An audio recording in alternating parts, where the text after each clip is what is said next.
Bonjour à tous et à toutes. Je suis content d'avoir l'opportunité de vous parler aujourd'hui du régime enregistré d'épargne invalidité et du cabinet Financecap.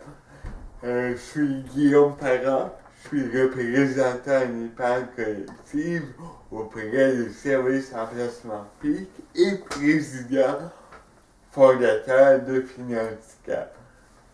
J'ai fondé Financecap en 2010 quand j'ai appris l'existence du régime enregistré d'épargne invalidité. J'ai ouvert mon propre régime et j'ai constaté la force de ce programme. Pour les personnes handicapées, j'ai constaté que dans les institutions financières au Québec, il manquait d'informations et personne se spécialisait dans ce régime-là. Donc, j'ai fondé Financecap, un cabinet de services financiers spécialisé pour les personnes handicapées, avec des partenaires tels que des notaires, des fiscalistes et des représentants d'épargne collective qui sont intéressés à offrir des services spécialisés pour les familles et les pères qui vivent avec une personne handicapée et les personnes handicapées elles-mêmes qui veulent s'assurer de profiter au maximum de tous les crédits d'impôt et de toutes les subventions qui sont disponibles. Donc, aujourd'hui, on va parler d'un régime qui a été créé en 2008. C'est le régime enregistré d'épargne invalidité. Ce régime-là, c'est une loi. C'est une loi qui a été adoptée en 2008 par le gouvernement conservateur qui répondait à l'appel d'un groupe de parents, des parents de la Colombie-Britannique surtout, qui se sont mis ensemble pour dire au gouvernement que eux s'inquiétaient pour l'avenir financier de leurs enfants handicapés. Se sachant pas éternel, ils ont confié cette inquiétude-là au gouvernement qui a répondu par une loi, la loi sur l'épargne invalidité, qui invite les personnes handicapées et leurs familles qui ont des enfants de 0 à 60 ans de créer un fonds. Un fonds pour améliorer leur qualité de vie quand ils vont avoir pour la deuxième moitié de la vie. On va voir tantôt quand est-ce qu'on peut profiter des sommes qui vont être accumulées dans ces régimes-là. Mais avant de parler de ça, on va voir quels critères d'admissibilité on doit remplir pour ouvrir un compte enregistré d'épargne invalidité. Premièrement, le critère le plus important, c'est que la personne handicapée qu'on appelle pour les fins du régime et le bénéficiaire doit avoir fait la demande et être accepté pour le crédit d'impôt fédéral pour personnes handicapées. Ce crédit d'impôt-là doit être fait via un professionnel de la santé qui va remplir un formulaire approprié pour attester que la personne a un problème de santé qui est permanent et qui affecte son quotidien de manière significative. Donc, ça n'a rien à voir avec le diagnostic. C'est vraiment de juger que les symptômes affectent le quotidien de la personne. Donc, pour ça, il y a différentes balises. Je ne vais pas rentrer dans cette description-là, mais sachez que chez nous, chez Finanhandicap, on travaille avec des partenaires fiscalistes pour vraiment vous assurer que vous avez tous ces crédits d'impôt-là. Et si vous n'avez pas, avec ces partenaires-là, on va vous accompagner dans la demande de ces crédits-là. Et ce qui est le plus fameux, c'est qu'on va pouvoir reculer 10 ans en arrière. Si vous n'avez jamais fait la demande, sous certaines conditions, pour aller réclamer les montants qui vous sont dus par l'État.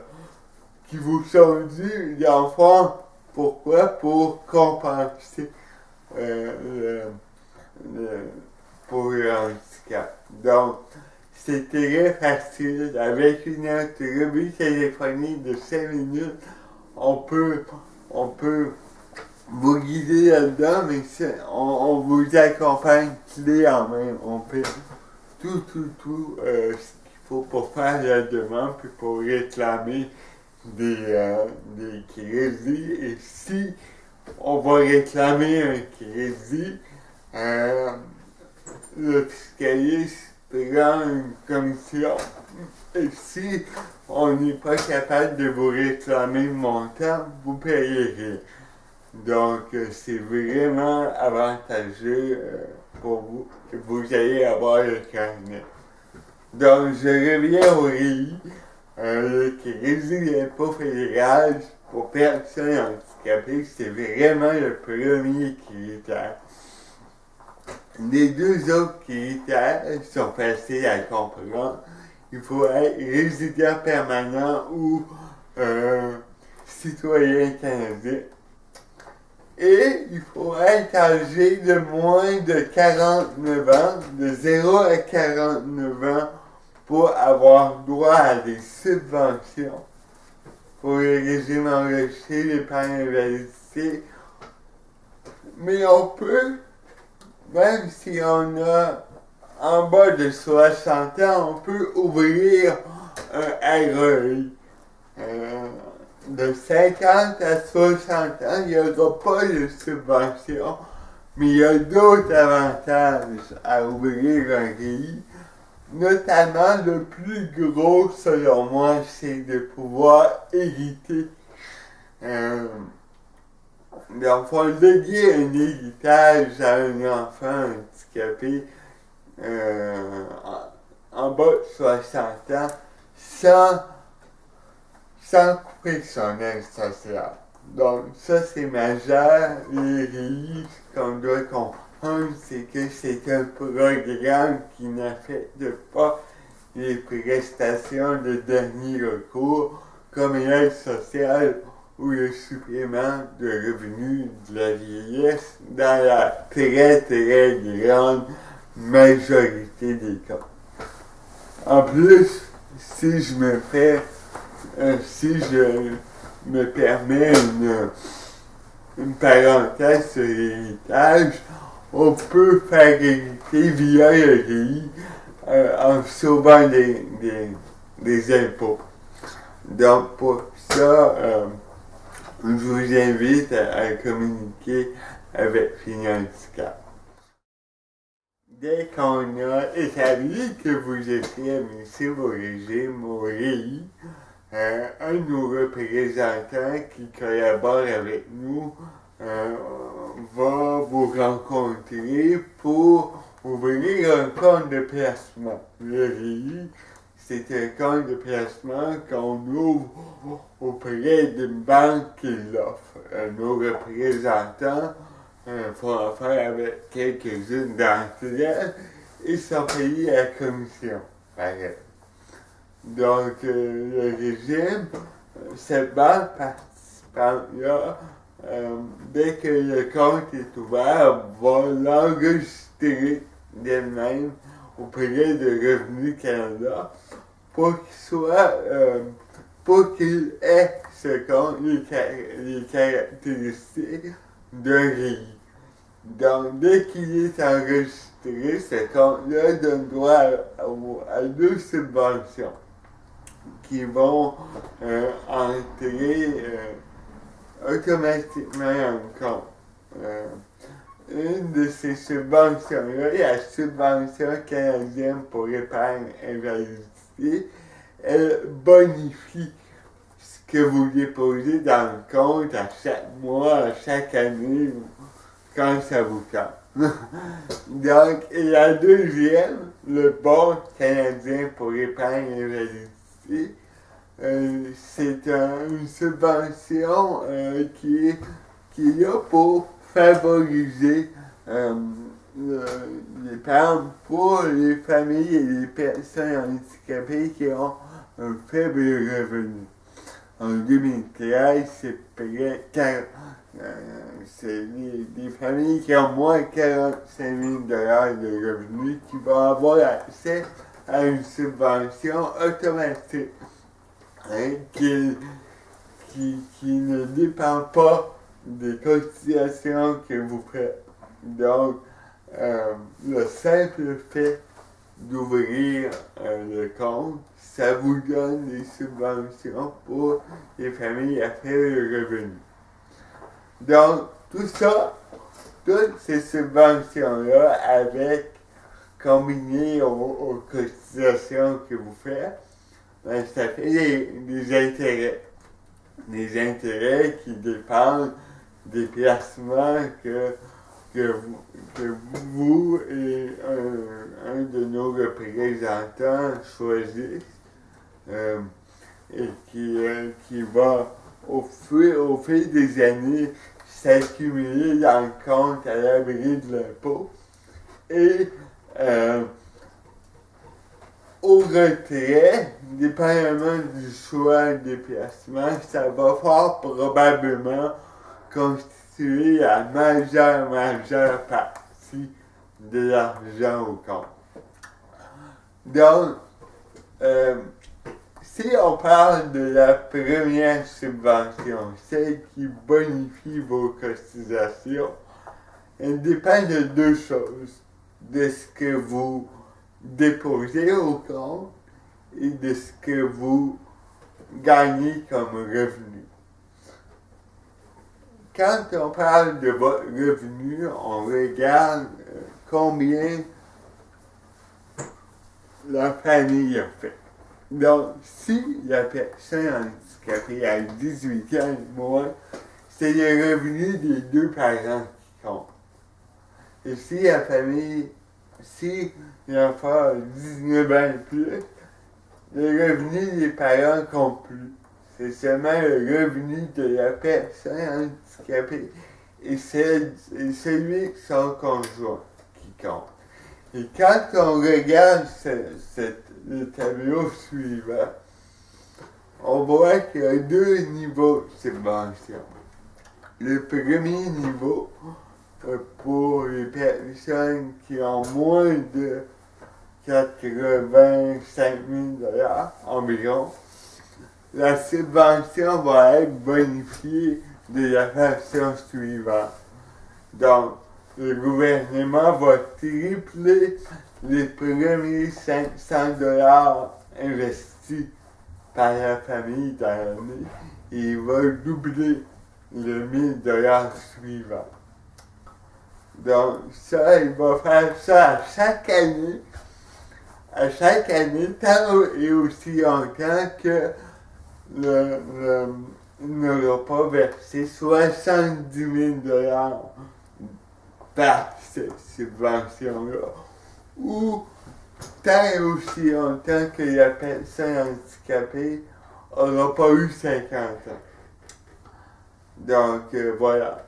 Et puis, pour les familles qui ont plus que ce revenu-là, ben, on peut avoir des subventions jusqu'à 1000 $ par année qui va correspondre à une fois le montant déposé.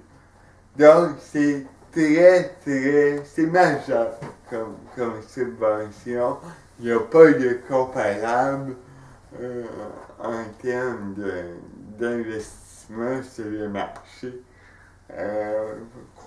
Croyez-moi, moi j'ai un compte et ces subventions-là entrent automatiquement et ça va faire une énorme différence à long terme. Donc, notons aussi que le plafond du bon, on a un droit à 20 000 $ supplémentaires qu'on peut aller chercher jusqu'au 50e anniversaire de la personne handicapée.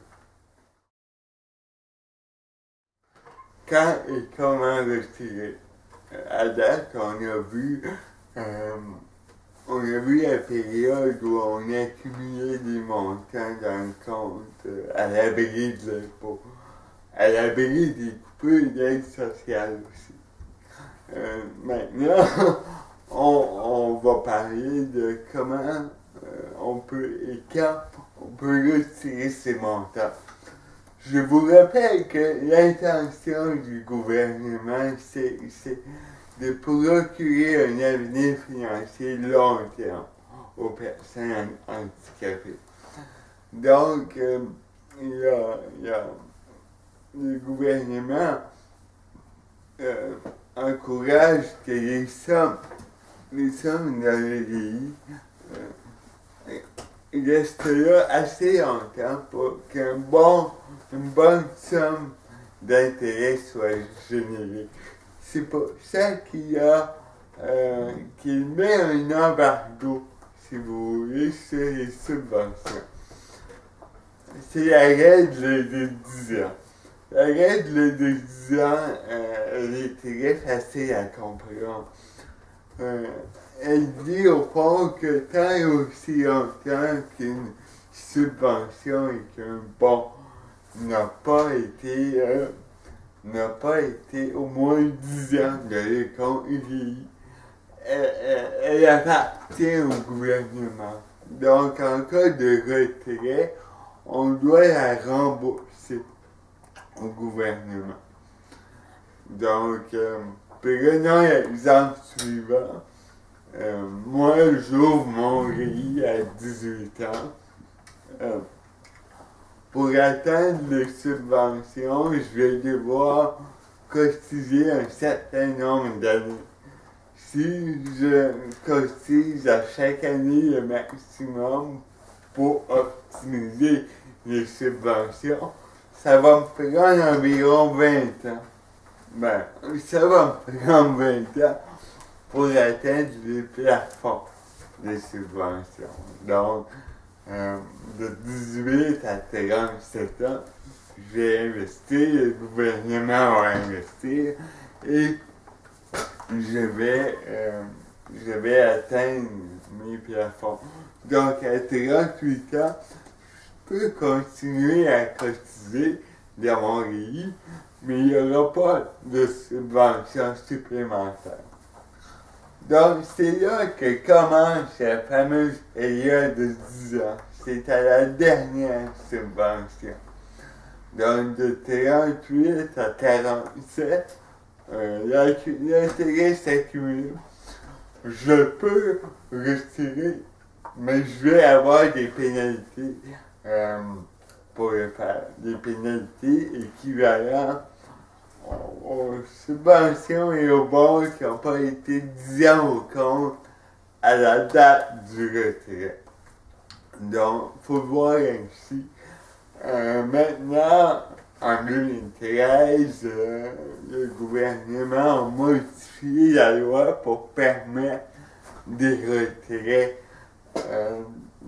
à petite échelle, des petits retraits avec des pénalités diminuées, mais ça coûte cher quand même de retirer son REER.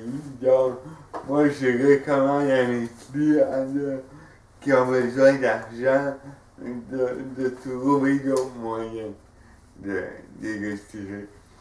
Donc, dans cet exemple-là, c'est à 48 ans que la personne handicapée ou son curateur ou son parent va pouvoir retirer des sommes sans pénalité. Il va pouvoir le faire sans pénaliser l'aide sociale. Il y a toutefois certaines règles de la Ligue sociale du Québec qui va pénaliser les gros retraits. Un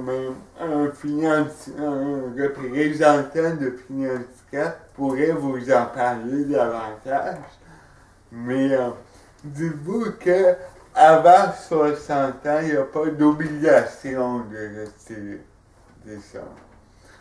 Après 60 ans, on doit retirer un minimum pour que, rendu à 83 ans, le compte soit vidé. Donc, et quand on retire des sommes, la personne handicapée est imposée sur les intérêts, la portion intérêt du retrait, la portion subvention et la portion bon.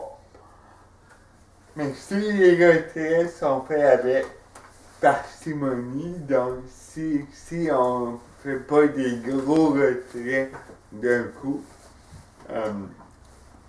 l'impôt payé par la personne handicapée va être quand même assez petit, ça va être des petites sommes.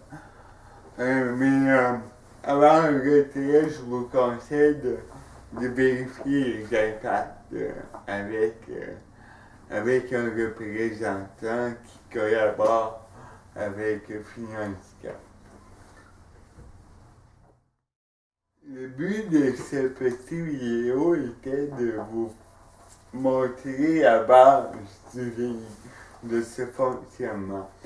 Je vous invite à parcourir le site web de Finansca pour découvrir plus en profondeur les caractéristiques du REER.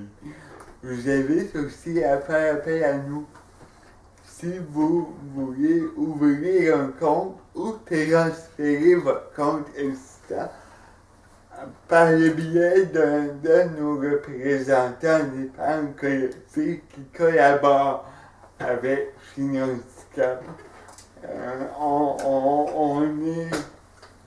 On va vous accompagner de A à Z dans la démarche. J'espère que le site web vous aura convaincu que nos services débordent du cadre du REER. Donc, pour ce qui est des crédits d'impôt, des subventions actuelles et même à venir, pour ce qui est aussi des planifications testamentaires qui impliquent le REER et l'aide sociale, Finansca a su développer une expertise qui est actuellement appréciée par de nombreuses familles. Donc, au plaisir de vous voir.